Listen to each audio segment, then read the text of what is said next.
নারায়ণগঞ্জ ৫ আসনে বিএনপি থেকে মনোনয়ন প্রত্যাশী মডেল গ্রুপের পরিচালক শিল্পপতি মাসুদুজ্জামান মাসুদ বলেছেন, নারায়ণগঞ্জের মানুষই এই শহরের উন্নয়ন করবে। বাইরের কোনো হাওলাতি নেতা এনে নারায়ণগঞ্জের হাল ধরা যাবে না। আমাদের কোনো ভাড়াটিয়া নেতার প্রয়োজন নেই। শনিবার ২৮ জুন দুপুর ২টা ৩০ মিনিটে বন্দর উপজেলা চৌধুরীবাড়ি হাবিবনগরে জামিয়া মাদিনাতুল আবরার হাফিজিয়া মাদ্রাসার হিফজুল কোরআন প্রতিযোগিতা পুরস্কার বিতরণী অনুষ্ঠানে প্রধান অতিথির বক্তব্যে তিনি এসব কথা বলেন।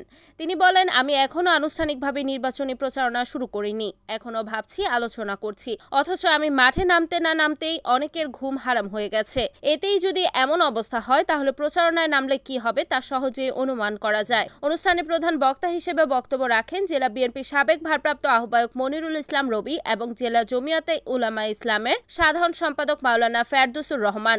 এছাড়া উপস্থিত ছিলেন মহানগর বিএনপি যুগ্ম আহ্বায়ক আনোয়ার হোসেন আনু, ১২ নম্বর ওয়ার্ডের সাবেক কাউন্সিলর শওকত হাশেম ছুকু, মহানগর বিএনপির নেতা মনোয়ার হোসেন শোখন, ১১ নম্বর ওয়ার্ডের সাবেক কাউন্সিলর ওহিদুল ইসলাম সক্কু, অ্যাডভোকেট শরীফুল ইসলাম শিপলু, বিএনপির নেতা অ্যাডভোকেট বিল্লাল হোসেন, ফারুক হোসেন, ফারুক আহমেদ রিপন, মনির হোসেন সর্দার, ইসলাউদ্দিন আহমেদ, সাবেক যুবদল নেতা সরকার আলম, শহর ছাত্রদলের সাবেক সভাপতি কাজী রুমেল, বন্ধ থানা যুবদলের সাবেক সহসভাপতি ভিক্টর মৃধা প্রমুখ। থানার আলেমরা যদি নারায়ণগঞ্জে নামেন, যারা রাত্রেতে আমাদেরকে হুমকি দামকি দিচ্ছেন, কি যেন বলতে চায় তাও পরিষ্কার করে বলে না। আমি স্পষ্ট ঘোষণা দিচ্ছি, আলেমদের সাথে বেয়াদবির পরিণতি কিন্তু ভালো হয় না। একটা ছোট্ট কথা বলতে চাই, এই অনুষ্ঠানটা সম্পূর্ণই একটা অরাজনৈতিক অনুষ্ঠান। এখানে একটা কোরআন প্রতিযোগিতার অনুষ্ঠান।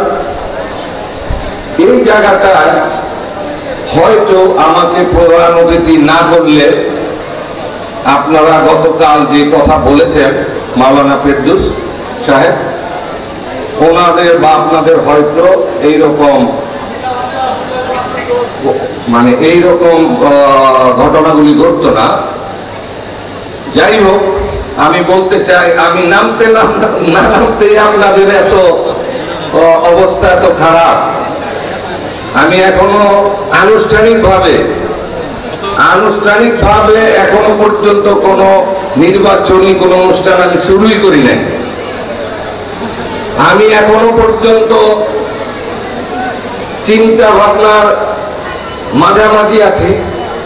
আমি ভাবছি, আমি আপনাদের সাথে কথা বলছি, আপনাদের মতামত নিচ্ছি কারো এর ভিতরেই আপনাদের এই অবস্থা।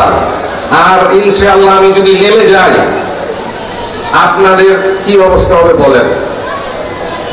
সো আপনারা গত পরশু দিন থেকে বিভিন্ন সময়ে সামাজিকভাবে এই অনুষ্ঠানকে বাধাগ্রস্ত করার জন্য বিভিন্ন ভাবে আপনারা চেষ্টা করেছেন।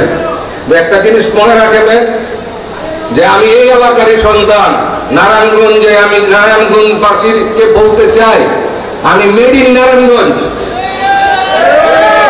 আমার অস্তিত্ব, আমার শিকড় অনেক গভীরে। আপনারা চাইলেই আমাকে মাটি করে দিতে পারবেন না। রিপোর্ট মেহেদি হাসান প্রান্ত, NAN TV, নারায়ণগঞ্জ।